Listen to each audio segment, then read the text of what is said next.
దానిలో ఓవరాల్ గా 26 ఎముకలు ఉన్నాయి. Bone is different, joint is different.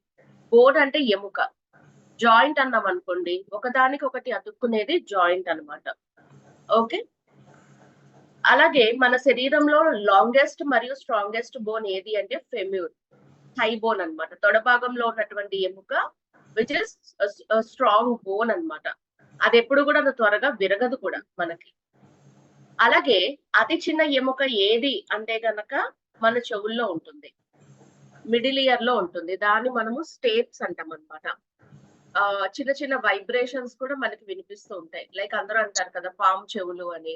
Actual గా పాముకి చెవులు ఉండవు, కానీ అది కదలిక బట్టి అది రియాక్ట్ అవుతుంది. సో అట్లాగా చాలా మందికి ఏంటంటే గుండు సోది కింద పడ్డా కూడా శబ్దం వాళ్ళకి వినిపిస్తుంది అనమాట.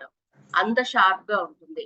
అందుకనే చాలా పల్చటి ఎముక కాబట్టి ఈజీగా బ్రేక్ అయిపోతుంది, డ్యామేజ్ అవుతుంది. అందుకనే చెవులో పుల్లలు పెట్టి తిప్పడం, బడ్స్ పెట్టి తిప్పడం లాంటివి, ఆయిల్స్ లాంటివి వేయడం లాంటివి చెవులో చేయకూడదు అనమాట. సో ఇందాక నేను చెప్తున్నాను కదా, బోన్స్ ఒక ప్లేస్ నుంచి మనం ఇంకో ప్లేస్ కి మూవ్ అవడానికి హెల్ప్ అవుతుంది. అండ్ అలాగే మన హార్ట్ ని, లంగ్ ని, బ్రెయిన్ ని, అదర్ ఆర్గాన్స్ ని బోన్ సపోర్ట్ చేస్తాయి. రెడ్ మరియు వైట్ బ్లడ్ సెల్స్ డెవలప్మెంట్ లో ఈ బోన్స్ హెల్ప్ చేస్తాయి అన్నమాట.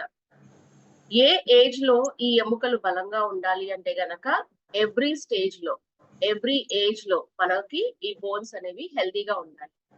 అంటే is it 20s, 30s, 40s, 50s అంటే ఎప్పుడైనా సరే.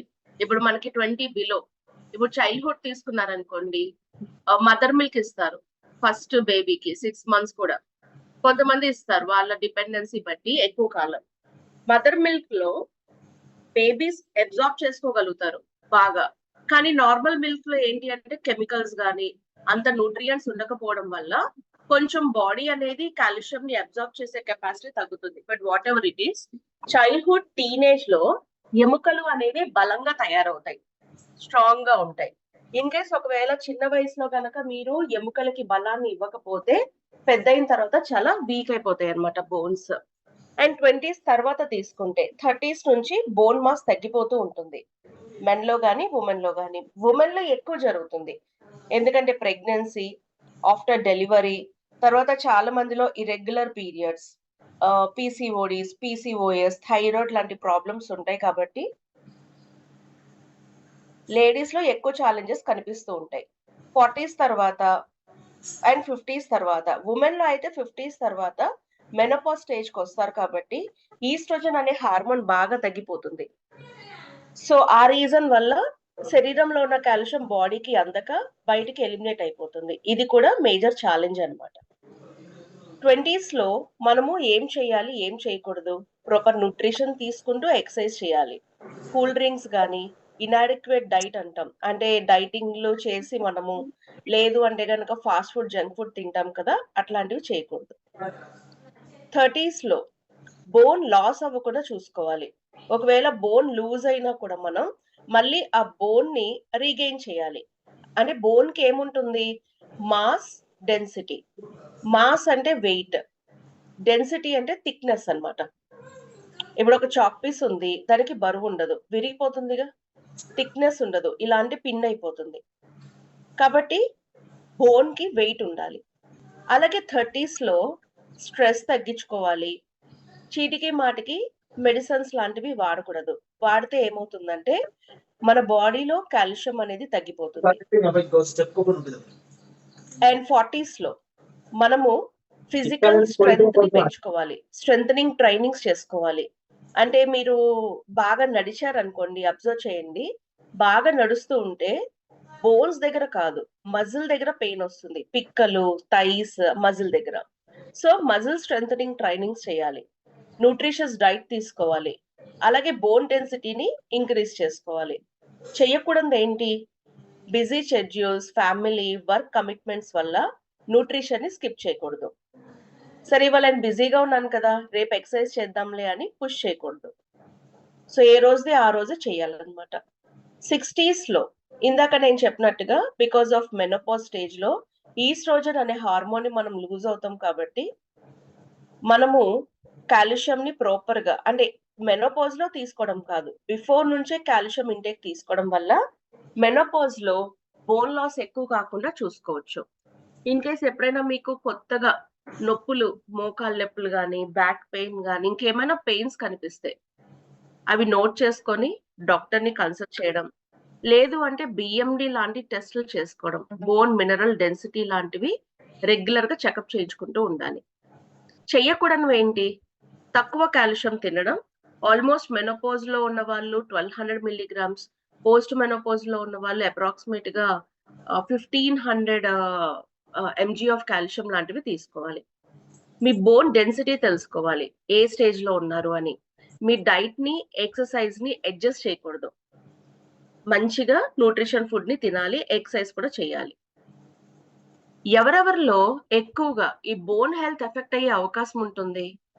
మెడిసిన్స్ ని ఎక్కువ కాలం వాడేవాళ్ళు, కాల్షియం మరియు వైటమిన్ డి తక్కువగా తీసుకునే వాళ్ళు, ఏజ్ ఎక్కువైపోయిన వాళ్ళు, ఫ్యామిలీ హిస్టరీతో బాధపడే వాళ్ళు, మెనోపాజ్ లో ఉన్న లేడీస్, బిజీ లైఫ్ స్టైల్ లేదా ఫిజికల్ యాక్టివిటీ చెయ్యని వాళ్ళు, అధికంగా స్మోక్ చేసే వాళ్ళు, డ్రింక్ చేసే వాళ్ళల్లో ఈ కాల్షియం రిలేటెడ్ ప్రాబ్లమ్స్ ని మనం ఎక్కువగా గమనించవచ్చు.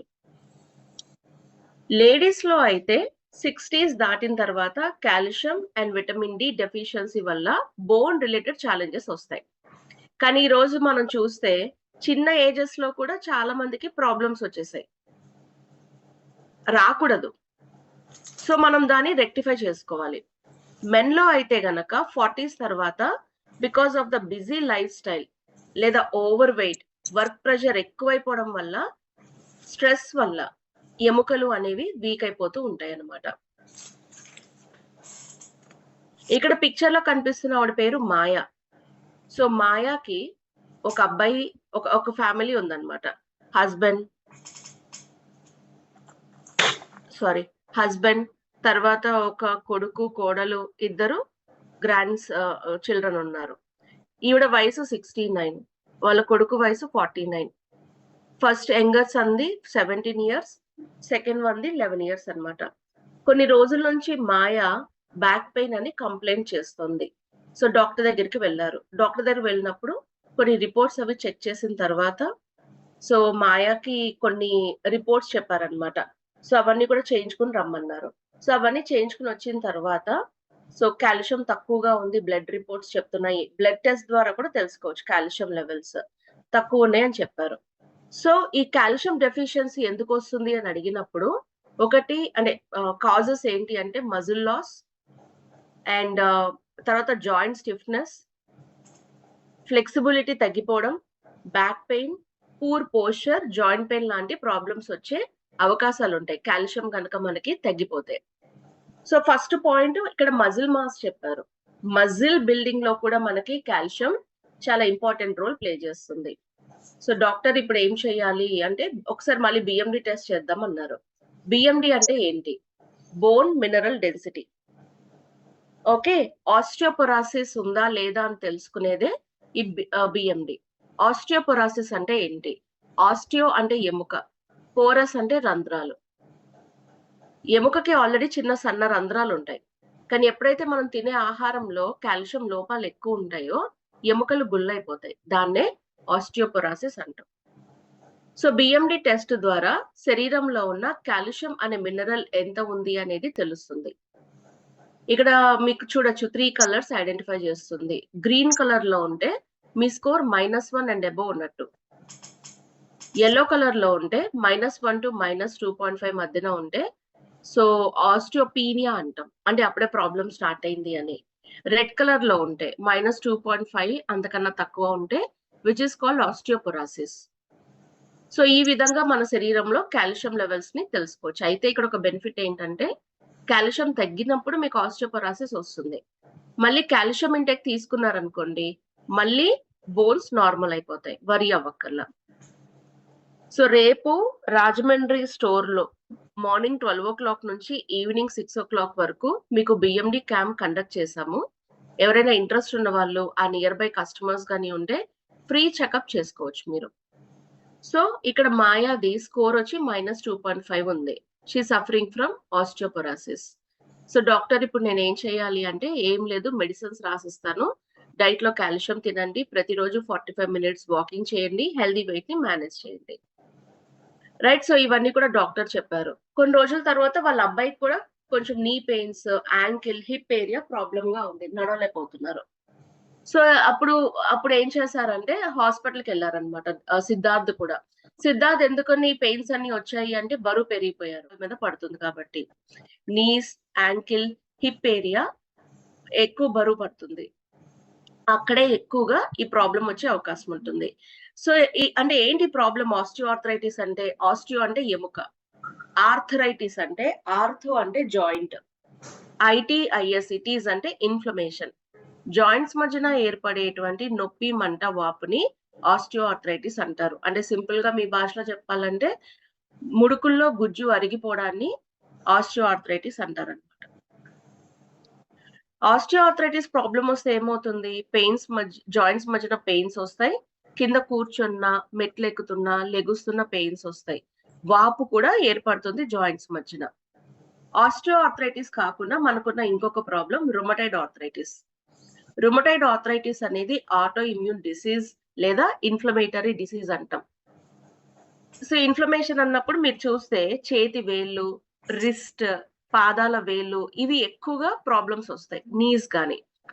సింపుల్ గా చెప్పాలంటే ఆస్టియోఆర్థరైటిస్ కి, రుమటైడ్ ఆర్థరైటిస్ కి ఉన్న ఒక డిఫరెన్స్ ఏంటి అంటే, గుజ్జు అరిగిపోతే వచ్చే ప్రాబ్లమ్ ని ఆస్టియోఆర్థరైటిస్ అంటారు, గుజ్జు అరగకుండా వచ్చే ప్రాబ్లమ్ ని రుమటైడ్ ఆర్థరైటిస్ అంటారనమాట. ఎక్కువగా జాయింట్స్ లో పెయిన్ వస్తుంది, స్టిఫ్ గా అయిపోతుంది, వాస్తుంది జాయింట్స్, వెయిట్ లాస్, ఫీవర్, అలసిపోవడం, టైర్డ్ అయిపోవడం, వీక్ అయిపోవడం, ఇవన్నీ కూడా మనకి కొన్ని సిమ్టమ్స్ అన్నమాట. సో డాక్టర్ ఇప్పుడు నేను ఏం చేయాలి అంటే, డాక్టర్ చెప్తారు calcium, magnesium, vitamin D, vitamin K foods తినండి, ఒమేగా 3 ఫుడ్స్ తినండి, హెల్దీ వెయిట్ ని మేనేజ్ చేయండి, ప్రోటీన్ ఇంటేక్ పెంచండి, ఎవ్రీడే ఫిజికల్ గా యాక్టివ్ గా ఉండేలాగా చూసుకోండి అని చెప్పారు. సో మెయిన్ గా మనకి బోన్స్ కి అవసరమైంది calcium. So 99% of the calcium bones లో ఉంటుంది, 1% వచ్చి మనకి బ్లడ్ లో ఉంటుంది. ఈ 1% బ్లడ్ లో ఉన్న కాల్షియమే హార్ట్ బీట్ ని రెగ్యులేట్ చేస్తుంది, నర్వస్ ఫంక్షన్, హార్మోన్స్ ని తయారు చేస్తుంది, ఎంజైమ్స్ ని రిలీజ్ చేస్తుంది. అలాగే రక్తాన్ని, దెబ్బలు తగిలినప్పుడు రక్తం కారుతుంది కదా, అది గడ్డకట్టడానికి కూడా హెల్ప్ చేస్తుంది. Milk, yogurt, cheese, leafy vegetables, yellow peas, beans లో మనకి ఎక్కువ కాల్షియం ఉంటుంది. అలాగే కాల్షియం తో పాటు మీకు magnesium, fluoride, zinc, copper, iron, vitamin D, A, C K, folate అన్ని కావాలి, ఎందుకంటే బోన్ మెటబాలిజం కి. సో మెగ్నీషియం, కాల్షియం రెండు కూడా ఒకదానికొకటి అనుసంధానంగా పనిచేస్తాయి. Healthy heart, immune system, blood sugar, BP, muscle and nervous function ని సపోర్ట్ చేస్తాయి. గుమ్మడికాయ గింజల్లోను, చియా సీడ్స్, ఆల్మండ్స్, స్పినాచ్ అంటే పాలకూర, తర్వాత జీడిపప్పు, పీనట్స్ లో మెగ్నీషియం మనకి లభిస్తుంది. అండ్ జింక్ ఇమ్యూన్ సిస్టమ్ ని డెవలప్ చేస్తుంది, అండ్ అలాగే బోన్స్ కూడా మెయింటైన్ అవడానికి సహాయపడుతుంది. ఐరన్ బోన్ ఫార్మేషన్ లో సహాయపడుతుంది, కొలాజిన్ డెవలప్మెంట్ లో.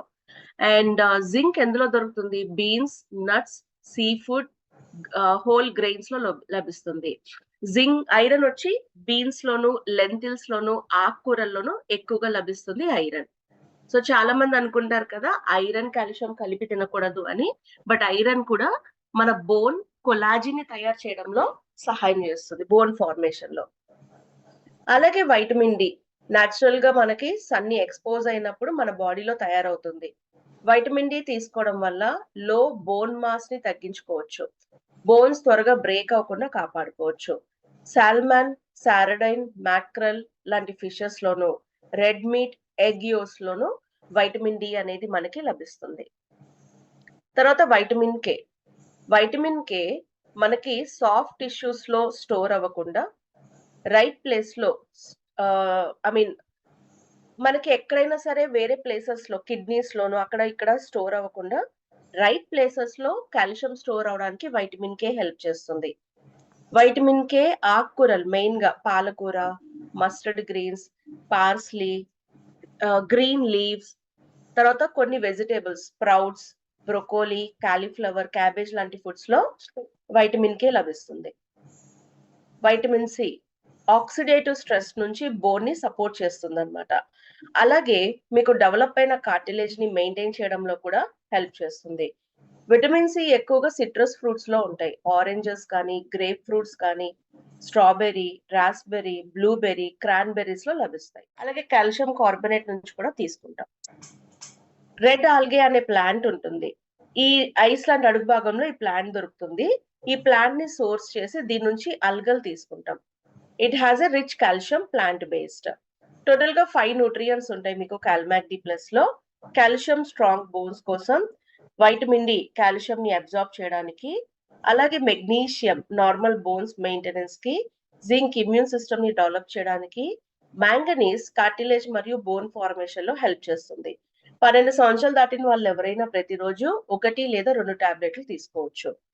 కిడ్నీ ప్రాబ్లమ్స్ ఉన్న వాళ్ళు డాక్టర్స్ అలా తీసుకోవాలి.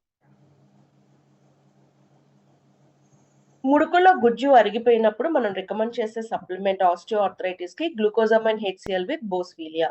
నార్మల్ జాయింట్ ఫంక్షన్ అండ్ మొబిలిటీలో హెల్ప్ చేస్తుంది. సో గ్లూకోజమైన్ హెచ్సిఎల్ అంటున్నాం. ఈ గ్లూకోజమైన్ మన జాయింట్స్ లో ఉంటుంది. గ్లూకోజమైన్ కార్టిలేజ్ ని తయారు చేస్తుంది. సో ఇక్కడ గ్లూకోజమైన్ అనేది మీకు డెవలప్ అవ్వలేదు అనుకోండి, కార్టిలేజ్ డెవలప్ కాదు. సో గ్లూకోజమైన్ హెచ్సిఎల్ అంటే హైడ్రోక్లోరిక్ యాసిడ్. ఈ హెచ్సిఎల్ గ్లూకోజమైన్ ఫాస్ట్ గా ఎఫెక్టివ్ గా పనిచేయడానికి సహాయపడుతుంది. రెజిన్ అనే ప్లాంట్ మీకు ట్రాపికల్ ఆఫ్రికాలో గానీ, ఏషియాలో గానీ లభిస్తుంది. ఇందులో బోస్వీలిక్ యాసిడ్స్ ఉంటాయి. దాని నుంచి బోస్వీలియాని తీసుకుంటారు. అలాగే పైనాపిల్ నుంచి బ్రొమీలియన్ తీసుకుంటారు. బోస్వీలియా, బ్రొమీలియన్ రెండు కలిపి జాయింట్స్ మధ్యన ఏర్పడేటువంటి నొప్పి, మంట, వాపుని తగ్గిస్తాయి. ఎసురులో చెర్రీస్ నుంచి వైటమిన్ సి తీసుకుంటాం. అలాగే సిట్రస్ బయోఫ్లేవినాయిడ్స్ ఉంటాయి. ఈ రెండు కలిసి ఫైటోన్యూట్రియన్ బెనిఫిట్స్ ని ప్రొవైడ్ చేస్తాయి. 12 సంవత్సరాలు దాటిన వాళ్ళు ఎవరైనా ఉదయం 2 క్యాప్సూల్స్ ని, రాత్రి 2 క్యాప్సూల్స్ ని తీసుకోవాలి. కాల్మాక్ డి ని కూడా యాడ్ చేసుకోవాలి. అలాగే Nutrilite all plant protein powder. So proteins ఎందుకు అంటే బోన్ యొక్క సెల్స్ ని డెవలప్ చేస్తాయి, బోన్స్ ని స్ట్రెంథన్ గా ఉంచుతాయి, బోన్ కొలాజిన్ ని డెవలప్ చేస్తాయి. All plant protein powder 100% vegan అంటే vegetarian source. Soya, wheat, LOP తో తయారు చేయబడుతుంది. ఎవ్రీ 100 grams కి 80% ఆఫ్ ద ప్రోటీన్స్ ఉంటాయి. అండ్ ఎవ్రీ 10 grams కి 8 grams. 9 ఎసెన్షియల్ అమైనో యాసిడ్స్ ఉంటాయి. Protein digestibility corrected amino acid score అంటే మీరు తిన్న ప్రోటీన్ డైజెస్టబిలిటీ అన్నమాట. స్కోర్ 1 ఉంటుంది. రంగు, రుచి, వాసన ఉండదు. కాబట్టి ఎటువంటి ఆహార పదార్థాల్లో అయినా కూడా కలిపి తీసుకోవచ్చు. 5 నుంచి 12 సంవత్సరాల మధ్యన ఉన్న వాళ్ళు 1 స్కూప్ తీసుకోండి. 12 years అబోవ్ ఎవరైనా కూడా 3 scoops వరకు తీసుకోవచ్చు ప్రతిరోజు. Kidney problems, liver problem, jaundice problems ఉన్న వాళ్ళు అవాయిడ్ చేయండి.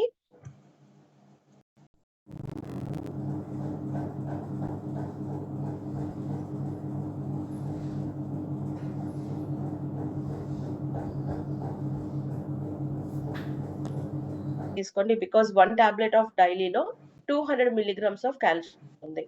సో తీసుకోవచ్చా లేదా అనేది సలహా తీసుకోవాలి. అండ్ డైలీకి బదులుగా మనకి డైలీ ప్లస్ కూడా ఉంది. డైలీ ప్లస్ కూడా మీరు యాడ్ చేసుకోవచ్చు. అలాగే మీకు 180 mg ఆఫ్ ఈపీఏ, డిహెచ్ఏ ఉంటాయి. జాయింట్స్ మధ్యన లూబ్రికేషన్ ని ఇంప్రూవ్ చేస్తాయి. అండ్ అదే విధంగా మీకు ఇన్ఫ్లమేషన్ ని కూడా తగ్గిస్తాయి అన్నమాట. సో చాలా కన్వీనియంట్ గా యూజ్ చేయొచ్చు. సాల్మన్, తర్వాత యాంకోవి, మ్యాక్రల్, సారడైన్ ఈ ఫిష్ కి సంబంధించిన ఆయిల్స్ అన్ని కూడా యాడ్ చేసాం. అండ్ ఇప్పుడు మీకు రుమటైడ్ ఆర్థరైటిస్ కూడా ఉంది కదా. రుమటైడ్ ఆర్థరైటిస్ కి ఇక్కడ సప్లిమెంట్స్ ని స్పెషల్ గా మెన్షన్ చేయాల. ఏమి ఇవ్వాలి రుమటైడ్ ఆర్థరైటిస్ లో? మెయిన్ గా సాల్మన్ ఒమేగా 3 ఇవ్వాలి. ఇన్ఫ్లమేషన్ ని తగ్గిస్తుంది. కాల్మాగ్ ఇవ్వాలి. వైటమిన్ డి ఇవ్వాలి. ఒకసారి మళ్ళీ చెప్తా, రాసుకోండి. రుమటైడ్ ఆర్థరైటిస్ కి కాల్మాగ్ డి, సాల్మన్ ఒమేగా 3 అలాగే వైటమిన్ డి ఈ 3 కూడా రికమెండ్ చేయాలి. ఎందుకంటే ఇన్ఫ్లమేషన్ ని తగ్గించి జాయింట్స్ హెల్దీగా ఉండడానికి సపోర్ట్ చేస్తాయి. సో ఇక్కడ మీరా అనే ఆవిడ డిస్ట్రిబ్యూటర్ అన్నమాట. వాళ్ళ మదర్ ఆస్టియోపొరాసిస్ తో బాధపడుతున్నారు. లెగవాలన్నా, నడవాలన్నా చాలా ప్రాబ్లమాటిక్ గా ఉంది. సో మీరా ఇన్ని సంవత్సరాల నుంచి వాళ్ళ మదర్ ని చూసి తనకి ఈ ప్రాబ్లం రాకూడదని. సో ఏదో ఒక యాక్టివిటీ చేస్తూ ఉంటుందన్నమాట మీరా. ఏ ప్రాబ్లమ్స్ రాకుండా ఉండడానికి. అండ్ అలాగే తను daily all plant protein powder, Calmag and salmon omega 3 తీసుకుంటూ ఉంటుంది. అండ్ ఇక్కడ వినీత్ ఉన్నారు. So Vineet busy lifestyle ని లీడ్ చేస్తున్నారు బికాస్ ఆఫ్ తన వర్క్ వల్ల. అండ్ వినీత్ ఒక రోజు రాజేష్ ని కలుస్తారు. సో రాజేష్ వినీత్ డిస్కస్ చేసుకుంటూ వినీత్ యొక్క లైఫ్ స్టైల్ ని తెలుసుకున్న రాజేష్ తనకి కొన్ని సప్లిమెంట్స్ ఇస్తారు, like omega 3 and protein powder and glucosamine, Calmag daily కూడా రికమెండ్ చేస్తారు. బికాజ్ అతనికి ఉన్న లైఫ్ స్టైల్, అతను తీసుకునే కూల్ డ్రింక్స్ వీటన్నిటి వల్ల బోన్ డెన్సిటీ తగ్గిపోయి ప్రాబ్లమ్స్ వచ్చే అవకాశం ఉంది. సో మనం కూడా పీపుల్ ని అడుగుతూ, అంటే వాళ్ళ లైఫ్ స్టైల్ ని తెలుసుకుంటూ మనం కూడా బెటర్ రికమెండేషన్ అనేది చేయాలన్నమాట.